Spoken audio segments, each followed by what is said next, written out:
Cevap Big Ben.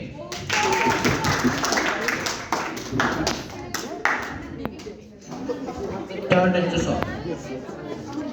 Agatha Christie'nin Qətil elan olunur kitabında baş qəhrəmanlardan biri güclü yaddaşı olan adamı bu heyvana bənzədirdi.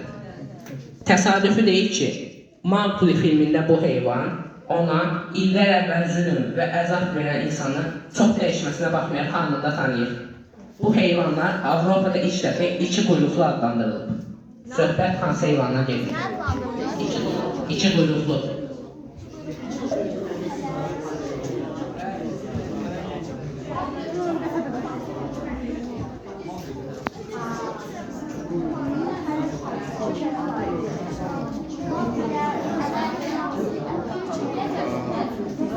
Agatha Christie'nin Qətil elan olunur kitabında baş qəhrəmanlardan biri güclü yaddaşı olan adamı bu heyvana bənzədirdi.